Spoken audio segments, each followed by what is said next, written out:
សិនជាដូចម្ចាស់ជីវកម្មផ្សេងគាត់ត្រូវការនឹងមានគ្រប់តែម្ដងប៉ុន្តែមករយៈក្រោយនេះដោយសារតែក្រុមហ៊ុន Coffee គាត់មាន product ច្រើនមានផលិតផលនឹងការទទួលស្គាល់នៅរសជាតិច្រើនអញ្ចឹងយើងក៏លក់បានច្រើនល្អសម្រាប់យើងចំណេញទាំងពេលវេលាចំណេញទាំងការគ្រប់គ្រង stock ងាយស្រួលក្នុងការបញ្ជាទិញបាទខ្ញុំឈ្មោះសុកទីម្ចាស់ជីវកម្ម Ocean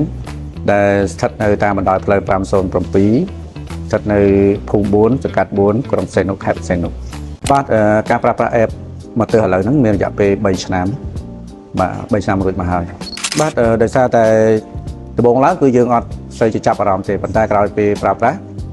យើងឃើញថាមានភាពងាយស្រួលច្រើនវាខុសពីជាទម្លាប់ពីមុនយើងតែងតែបញ្ជាទិញតាមភ្នាក់ងារលក់បាទពេលដែលខ្វះអីវ៉ាន់ហ្នឹងយើងតែងតែតាក់ទងហៅឬក៏ note ទុកសម្រាប់ទិញប៉ុន្តែឥឡូវយើងមាន app នៅក្នុងដៃយើងអាចបញ្ជាទិញបានគ្រប់ម៉ោងខ្ញុំយល់ឃើញថាមានចំណុចពិសេសច្រើនបាទមានភាពងាយស្រួលបាទក្នុងការទូទាត់ក្នុងការបញ្ជាទិញបាទមានភាពរហ័សបាទផលិតផលដែលឧស្សាហ៍បញ្ជាទិញច្រើនជាងគេហ្នឹងគឺគ្រាប់កាហ្វេដូចជាម្សៅកាហ្វេហើយនឹងផលិតផលមួយចំនួនទៀតដែល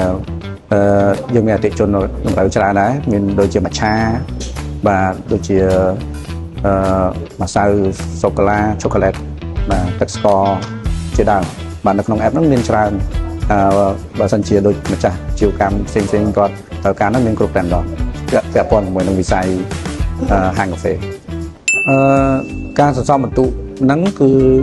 ជុំវិញរយៈពេលជុំវិញ3ឆ្នាំហើយប៉ុន្តែដោយសារតែដំបូងហ្នឹងយើងលក់នៅមានកំណើនតិចបាទអញ្ចឹងឃើញថាយើងយឺតបន្តិចប៉ុន្តែមករយៈក្រោយនេះដោយសារតែក្រុមហ៊ុន Coffee គាត់មាន product ច្រើនមានផលិតផលនឹងការទទួលស្គាល់នៅរសជាតិច្រើនអញ្ចឹងយើងក៏លក់បានច្រើនបាទរង្វាន់បន្ទាប់ខ្ញុំចង់បានទៀតនោះគឺចង់បានរង្វាន់ធំជាងហ្នឹងដែលតាមរយៈ Coffee app ដាក់ឲ្យបានធំជាងហ្នឹងបាទជាចុងក្រោយខ្ញុំចង់ផ្ញើសារដល់ម្ចាស់ជីវកម្មកាហ្វេទាំងអស់ដែលមានបទពិសោធន៍ទាំងមិនទាន់មានបទពិសោធន៍ប្រើប្រាស់សេវាកម្ម Coffee app ខ្ញុំយល់ឃើញថាបើមិនទាន់បានប្រើគួរតែសាកប្រើដោយសារតែសេវាកម្ម Coffee app នេះគឺល្អសម្រាប់យើងចំណេញទាំងពេលវេលាចំណេញទាំងការគ្រប់គ្រង stock ងាយស្រួលក្នុងការបញ្ជាទិញបាទពីព្រោះនៅក្នុង app ហ្នឹងវាមានច្រើន